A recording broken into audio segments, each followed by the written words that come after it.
Have you ever found yourself in that classic situation? Juggling three different calendars, Oh, yeah. trying to figure out, okay, how do I get my kid to a birthday party, pick up grandma from the airport, and maybe, just maybe, find 5 minutes for yourself? It's that digital headache, right? We all know it. Totally. Yeah. But what if an AI didn't just, tell you there was a conflict? Uh-huh. What if it actually resolved it for you? Maybe offered to book grandma a ride, found other times, even managed the pickup? Well, that's exactly the vision we're exploring today. We're Right. doing a deep dive into how generative AI is completely, transforming customer experiences. Transforming how? Moving us beyond simple web services, towards building these really sophisticated, scalable AI agents. Right. And these aren't just chatbots, are they? No, not at all. Yeah. These agents can reason, they can plan, and they can even take action for you. That's a pretty powerful vision. Yeah. But how far along are we, really? How real is this right now? That's the key question. Yeah. So to really get it, we need the specifics. And our source material for this dive, it comes straight from a leading expert in the field. Right, someone really focused on the practical side. Exactly. The application and, crucially, the scaling of these AI agents at cloud scale. So it's kind of a shortcut to understanding the absolute cutting edge. So our mission today is basically to unpack what these agents can do right now. Okay. We'll look at some pretty mind-blowing real-world examples, Cool. and then dig into how these complex systems are actually being built and scaled. Even by, smaller teams. Yeah, even by smaller teams. So you'll walk away understanding not just what's happening, but really how it's being done, And maybe what the future holds. and what the future might genuinely look like. Okay, let's start broad then. The big vision. It's a bold claim, but the belief seems to be that pretty much every customer experience we know, it's going to be reinvented by AI. That's the core idea. And we're not just talking about, tweaking existing experiences. We're talking about entirely new ones becoming possible. Right. The scale mentioned is pretty staggering. Just at Amazon, over 1,000 generative AI applications built or in development. Yeah, over 1,000. And that's transforming everything internally. Like what? Well, how they forecast inventory, optimize delivery routes, how customers shop, even how people interact with their homes. Wow. So it's not just the flashy customer-facing stuff. No, not at all. What's fascinating is the breadth. It's the entire operational backbone being reimagined. And this internal transformation, it's a really strong signal of the foundational shift happening everywhere. Right. It shows how deeply AI is getting woven into, the fabric of companies. Exactly. So when we talk about reimagining experiences, is there a big flagship example where this vision is really, taking shape? I think the complete rethinking of Alexa is a perfect example. It's just monumental. Monumental how? Well, it represents probably one of the most ambitious deployments of AI agents anywhere. The source describes it as the largest known integration of services, agentic capabilities, and large language models. So it really shows how these agents go beyond just understanding language.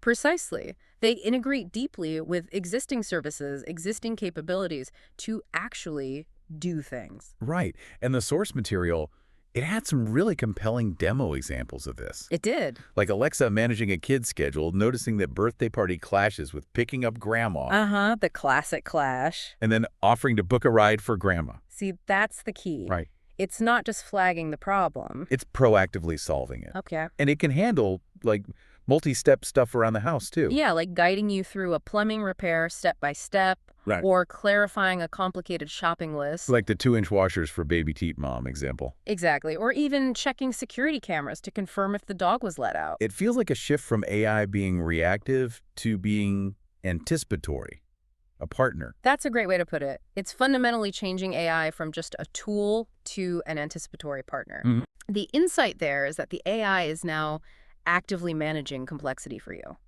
reducing that cognitive load, the decision fatigue in daily life. Which is a huge deal for user experience. It's a true game changer. AI moving from just providing information to being an intelligent doer. And the scale behind Alexa, it's kind of hard to wrap your head around. Over 600 million devices out there. It's massive. Yeah. And Alexa Plus, the enhanced version, works through hundreds of what they call specialized expert systems.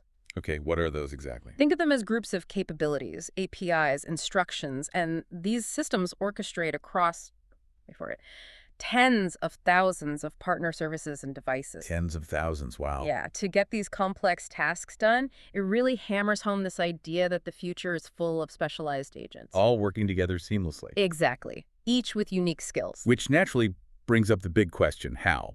How do you build and operate something at that kind of massive scale? Right. How do you move from the, let's say, traditional web services model we're used to into developing these truly agentic services? And the good news, according to the source, is that a lot of the underlying principles actually stay the same. Yeah, whether you're building for millions of devices or integrating AI into enterprise apps or even just a startup trying to scale an idea. The core shift is more in the approach to building, right? Exactly. The approach changes. And a great example of this shift is Amazon Q Developer. Yeah, specifically its agent for the command line interface, the CLI. The CLI, okay, so it brings a chat experience and agent right into your terminal. That's it. So it can help you debug issues, answer questions in natural language. Can it, like, access files? Yeah, it can read and write files, all aimed at boosting your productivity when you're working in the terminal. And the demo they showed, asking it, what do you know about Amazon Bedrock CLI? Right, and it didn't just do a simple search. No, it connected to something called an MCP server, asked for permissions.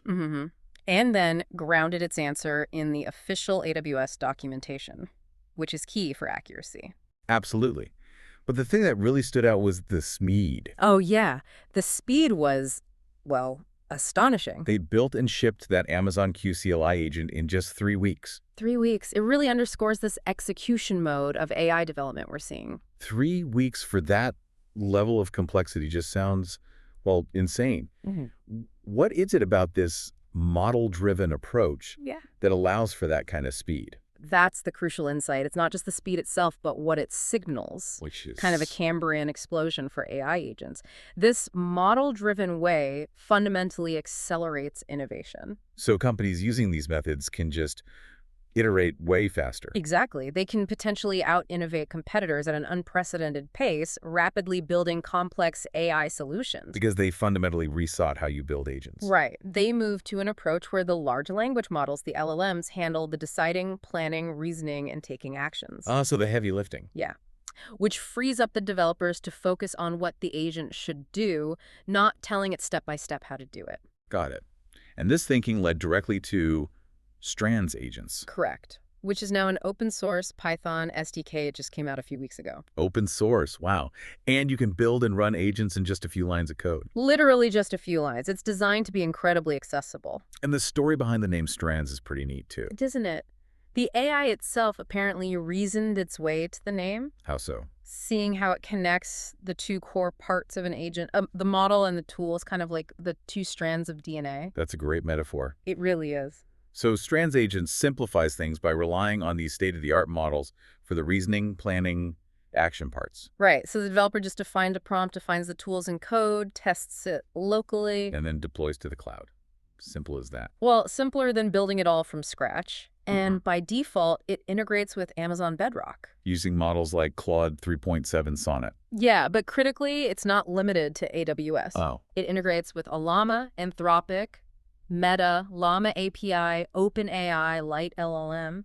You can even bring your own custom model providers. That's huge. That flexibility means you're not locked in. Exactly. Right. You can pick the best LLM for your specific need, cost, performance, privacy. Maybe you want an open source model you can fine-tune. Makes sense.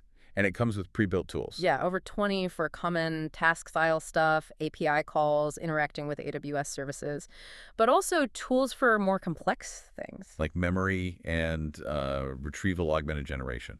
Yeah. RAG. RAG. Yeah, that's super important. Think of it like giving the AI a massive library and a really smart librarian. Okay. So instead of just using what it learned during training, RGI lets the agent look up specific current info from an external knowledge base. Like internal company documents. Oh. Or the web. Exactly. Before it formulates its response. This is absolutely crucial for accuracy and handling huge amounts of changing information. Right, because models can be out of date or lack specific knowledge. Precisely. So that internal AWS agent example, the one managing over 6,000 tools, you obviously can't fit descriptions for 6,000 tools into the model's context window. Impossible. Way too much information. So how does RGA help there? Well, they put the descriptions of all those tools into a knowledge base. Okay. And they use a specific tool called Retrieve. The agent uses this tool to semantically search the knowledge base and find only the most relevant tools for the current task. Ah, so it pulls just those few relevant tool descriptions into the context. Exactly. So the model only sees what it needs when it needs it. It's a really powerful way to handle enormous tool sets without overwhelming the LLM. Very clever. And beyond RAG, Strands also handles multimodality. Images, video, audio. Yep, supports multimodal inputs. And it even has this interesting tool to prompt for more thinking and deep reasoning. Huh? A tool for thinking harder.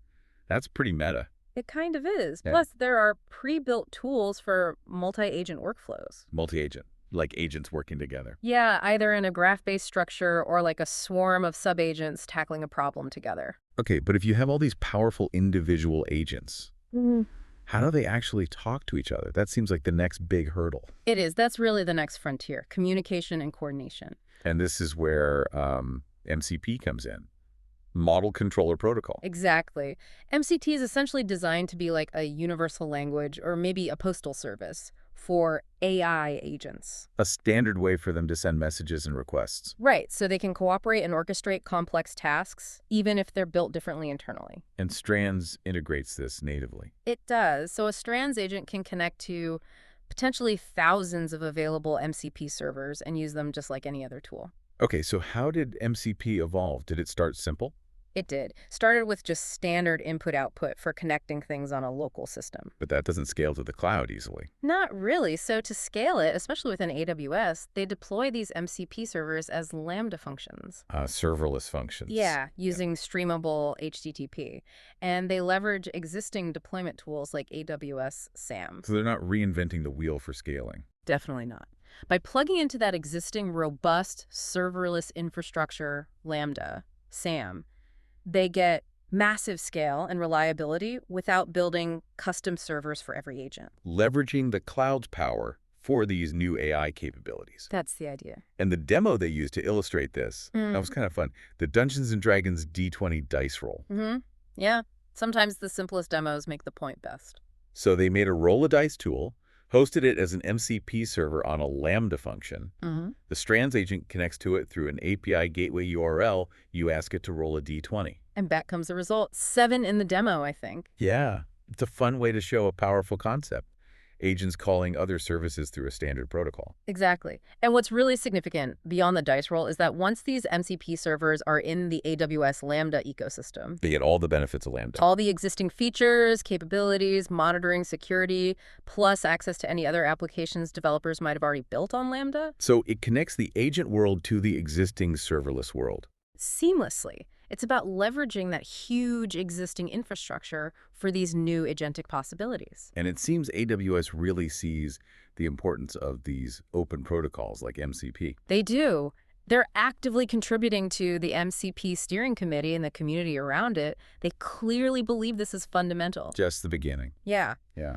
And this leads to a pretty profound idea about the future of, well, all digital interactions. Which is summed up in that quote from a colleague of the source. Right. The atomic unit of all digital interactions will be an agent call. Wow. The atomic unit, that's a big statement. It really is. Think about what that implies. So what does this all mean for, for us, for you listening? Well, imagine a future where maybe you have your own personal agent. Yeah. And it connects to an agent store, like an app store, but for agent capabilities. And it orchestrates other specialized agents to do complex things for you. Exactly. Booking travel, managing finances, planning projects. Yeah. Incredibly complex tasks handled seamlessly. And this isn't just sci-fi anymore. No, the building blocks are being put in place right now. It's becoming reality. So the challenge, and I guess the opportunity, is for people to actually start building this future. Absolutely. Okay, so just to recap, we went from this transformative vision AI agents reinventing customer experiences. Through concrete examples like the new Alexa, the Amazon Q CLI agent. Right. Then we dove into the how, the innovative tools like Strands agents, making it easier to build them. And the open protocols like MCP that let them talk to each other and scale. So as you're thinking about all this, here's something to ponder. If the atomic unit of all digital interactions really does become an agent call, Yeah. what completely new kinds of businesses or services or even personal assistants become not just like possible, but basically inevitable in the very near future. It's a huge question. How might your own daily digital life fundamentally change when maybe every interaction is powered by this network of intelligent agents working behind the scenes on your behalf? It's a lot to think about, isn't it? Definitely. And it's an incredibly exciting journey to watch and maybe even be a part of.